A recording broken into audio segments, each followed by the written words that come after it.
खबर के प्रायोजक हैं शमा मेडिकल स्टोर, हॉस्पिटल चौक, जहूर कॉम्प्लेक्स सी।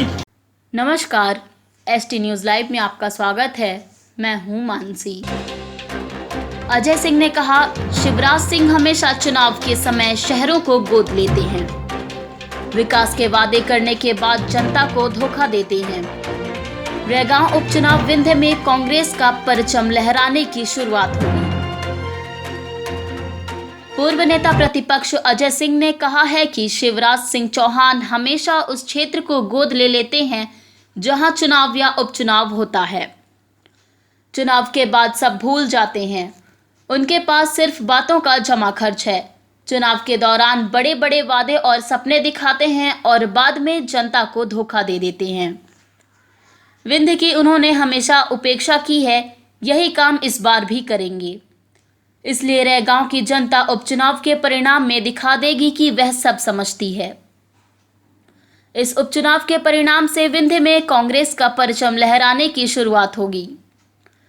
दमोह उपचुनाव का उदाहरण सबके सामने है।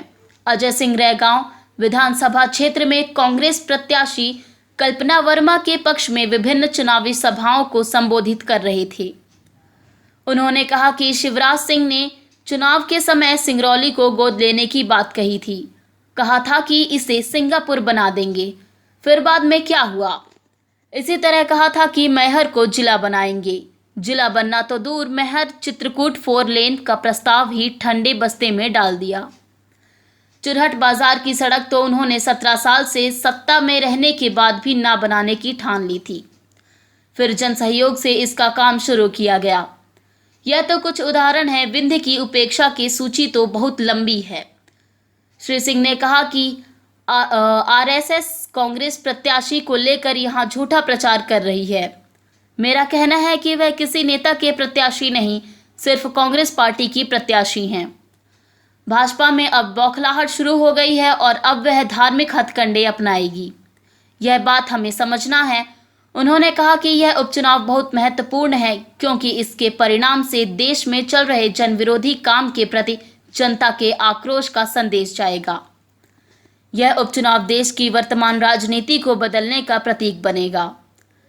अजय सिंह ने कहा कि कांग्रेस हमेशा अपने कार्यकर्ताओं की मेहनत के बल पर जीतती है।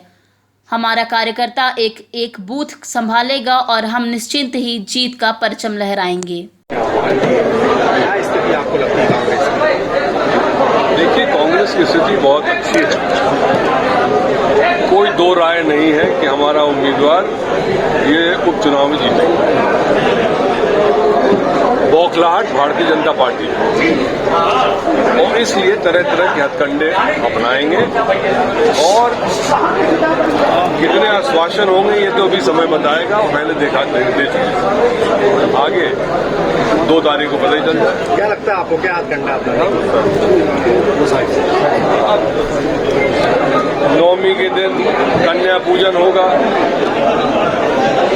झंडे दिए जाएंगे कि अपने यहाँ लगाओ, भगवान राम का झंडा लगाएंगे और हर कार्यालय में कन्या का पूजन होगा।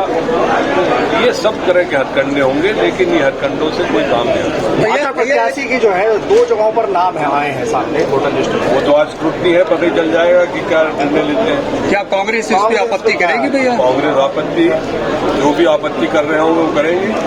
भैया एक बड़ा सवाल ये है कि भाजपा ये लोग चाहत कर रही है कि सच्ची श्रद्धांजलि देनी है जुगल किशोर बागरी जी को, तो आप भाजपा में वोट दें। सच्ची श्रद्धांजलि देनी थी तो पुष्पराज बागरी को टिकट दे देते तो सही होता। धन्यवाद। कृपया चैनल को सब्सक्राइब करें व बेल आइकन को दबाएं जिससे आपको जिले, प्रदेश व देश की गतिविधियों की जानकारी मिलती रहे।